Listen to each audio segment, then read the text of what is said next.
Salam inspiratif, welcome to my channel. Baik Bapak Ibu Bendahara Bos dan tim Minibos dari Sabang sampai Merauke, selamat bergabung di channel saya ini. Bagi Bapak Ibu yang belum subscribe, subscribe dulu.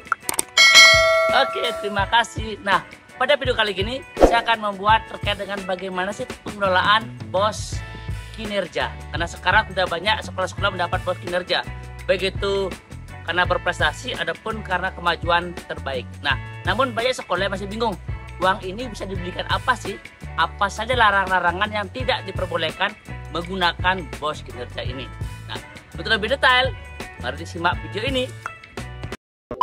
Baik, lihat teman-teman, hari ini saya akan mencoba membedah terkait dengan bos kinerja ya. Pengelolaan bos kinerja, baik itu sekolah berprestasi, kemajuan terbaik ataupun sekolah penggerak berdasarkan Permendikbud nomor 63 tahun 2022 beserta perubahannya ya. Nah, mana sih yang diperbolehkan, mana yang tidak? Karena banyak sekolah yang sudah menerima bos kinerja namun masih bingung. Uang ini apa sih yang diperbolehkan digunakan, mana yang enggak? Nah, pada video hari ini saya akan mencoba membedah juknisnya sehingga teman-teman bisa lebih cepat membuat kertas kerjanya bagi sekolah yang mendapatkan bos kinerja.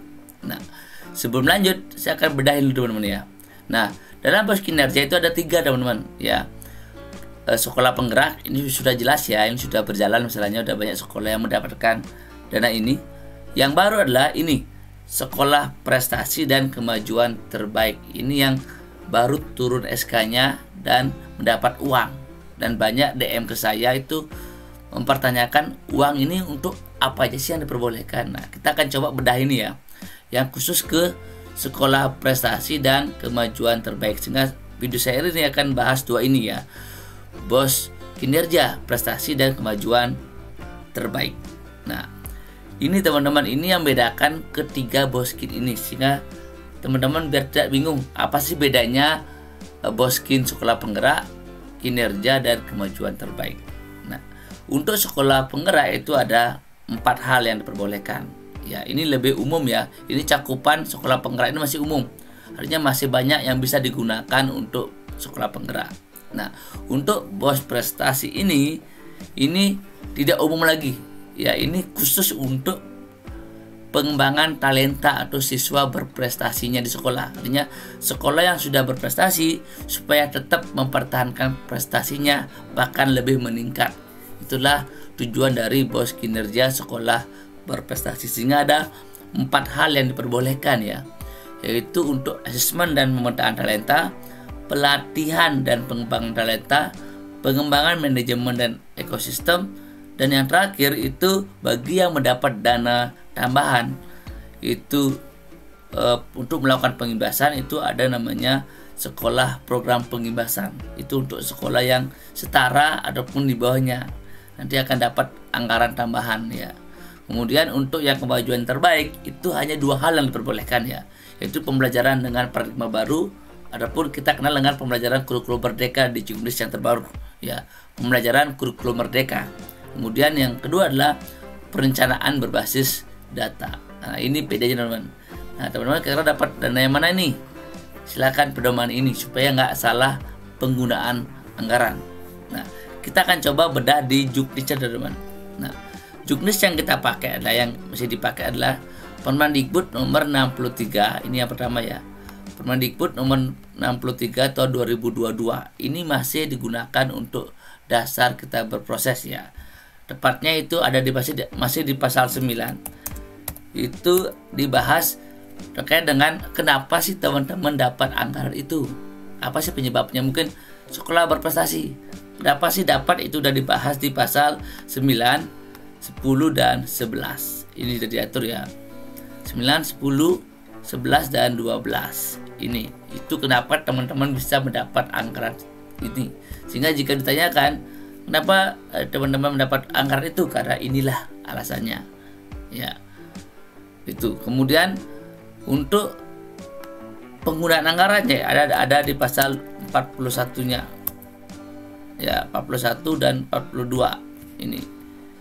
Silakan penomani ini ya. Namun pasal 42 ini mengalami perubahan di ini ya, ini udah ada perubahan di Permendikbud nomor 63 tahun 2023.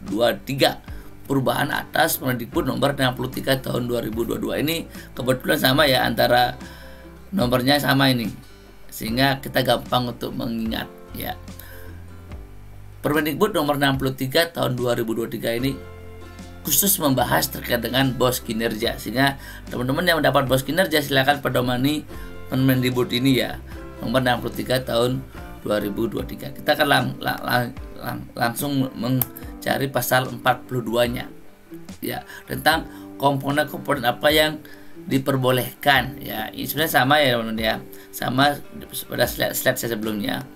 Itu inilah yang diperbolehkan untuk sekolah penggerak, untuk BOS kinerja prestasi dan kemajuan terbaik. Kita akan melangkah langsung ke komponen yang diperbolehkan ya, ini di lampiran satunya ya, silakan cari lampiran 1. Kita akan mengkhusus hari ini membahas tentang sekolah prestasinya ini ya, prestasi. Nah, untuk yang sekolah berprestasi sesuai dengan Permendikbud nomor 63 tahun 2023 itu ini yang diperbolehkan. Yang pertama ini adalah penyelenggaraan asesmen talenta peserta didik. Yang kedua, evaluasi, dan yang ketiga kegiatan relevan yang pendukung asesmen pemetaan talenta.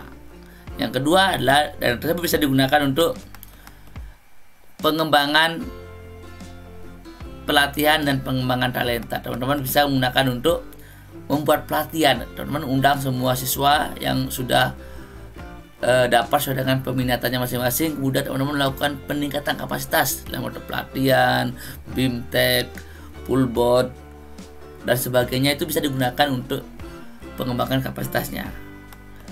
Penyediaan sarana pendukung ketalentaan, penyelenggara kompetisi internal ya, internal juga boleh. Berarti teman-teman bisa menganggarkan dalam hal honor juri, hadiah, piagam, plakat, itu bisa disediakan untuk kompetisi ini, sehingga teman-teman jika dapat uang bisa digunakan untuk lomba-lomba internal dan eksternal ya. Artinya dana BOSKIN ini bisa digunakan untuk kompetensi internal, anggap lomba di sekolah, ataupun uang ini juga bisa digunakan untuk kompetisi eksternal, berarti untuk mendukung siswa itu lomba keluar ya, untuk lomba keluar. Artinya ada lomba-lomba di luar, baik itu nasional, lokal, regional, itu bisa diikuti ya menggunakan dana ini. Sehingga untuk pengadaan lomba di internal silakan gunakan, dan uang ini juga bisa digunakan untuk mensupport pembinaan dan partisipasi lomba eksternal. Artinya sekolah yang keluar ya untuk melakukan kegiatan. Untuk pengembangan manajemen juga bisa teman-teman, artinya tidak hanya siswanya, uang ini bisa digunakan untuk pengembangan kapasitas gurunya ya. Diadakanlah pelatihan dengan mengundang pihak ketiga, misalnya komunitas ataupun pelatih ahli dan sebagainya, bisa digunakan untuk mendukung kegiatan pelatihan ini ya. Yang terakhir juga bisa digunakan untuk pengimbasan bagi sekolah yang mendapat tambahan anggaran ya, tambahan anggaran 60 juta itu bisa digunakan untuk pengimbasan. Kemudian untuk yang mendapat BOS kinerja sekolah memiliki kemajuan terbaik, itu teman-teman hanya diizinkan 2 komponen ya. Yang pertama adalah untuk pengembangan pembelajaran kurikulum merdeka, di mana untuk fasilitasi penguatan kompetensi, pengembangan karakter, fasilitas evaluasi, dan pendukung kegiatan lainnya. Berarti teman-teman yang mendapat BOS kinerja kemampuan terbaik, uangnya bisa digunakan untuk pengembangan kompetensi. Artinya untuk melakukan pelatihan siswanya, gurunya, kemudian pengembangan karir siswanya dan sebagainya, itu bisa. Ya, untuk karakter siswa mau diapakan sih sekolah ini sudah ada rapor pendidikannya, silakan teman-teman membuat pelatihan, BIMTEK, sosialisasi dan sebagainya. Nah, tidak hanya pembelajarannya ya, dalam BOS kemajuan terbaik juga teman-teman bisa gunakan untuk perencanaan berbasis datanya, tata kelola sekolahnya, kapasitas sumber daya tata kelolanya, dan kegiatan lainnya. Ini yang teman-teman bisa digunakan untuk BOS kinerjanya. Nah, Untuk bos kinerja sekolah berprestasi itu sudah ada pedomannya ya. Silakan teman-teman bisa lihat ini pedoman untuk sekolah prestasi. Untuk yang kemajuan terbaik ini saya belum dapat ya, mudah-mudahan akan muncul bukunya untuk pedomannya yang lebih detail. Nah, dalam pedoman ini teman-teman yang mendapat sekolah prestasi bisa melakukan pengembangan ini. Silakan pedoman ini apa yang boleh dan tidak boleh ya. Di sini saya akan coba ke praktek pengembangannya ya.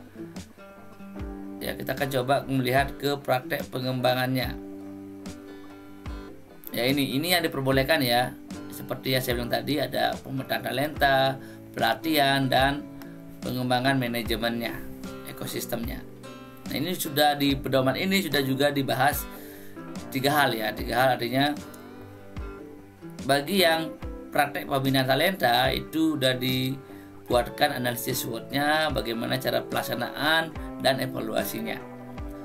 Kemudian untuk 3 hal pengembangannya, praktek baiknya itu untuk yang di bidang riset itu bisa menggunakan asesmen talentanya, itu adalah tes psikologi, tes diagnostik untuk siswa dan gurunya, itu bisa digunakan ya. Untuk pelatihan bisa digunakan untuk ini ya, untuk peningkatan kapasitas pemandu talenta, pemeliharaan sarana sekolah yang ada yang mengalami kerusakan bisa digunakan. Kemudian untuk pengadaan sarana dan peralatan habis pakai, contohnya bahan baku kegiatan, hal-hal yang dibutuhkan untuk sekolah itu masih bisa. Mungkin yang masih pertanyaan adalah bolehkah belanja modal itu? Jika kita pedoman di buku ini, berarti di sini disarankanlah untuk barang peralatan yang habis pakai, teman-teman ya. Kemudian untuk melaksanakan kompetisi internal, honor juri, kebutuhan peralatan administrasi, plakat, hadiah, piagam, dan hadiah kompetisi itu diperbolehkan.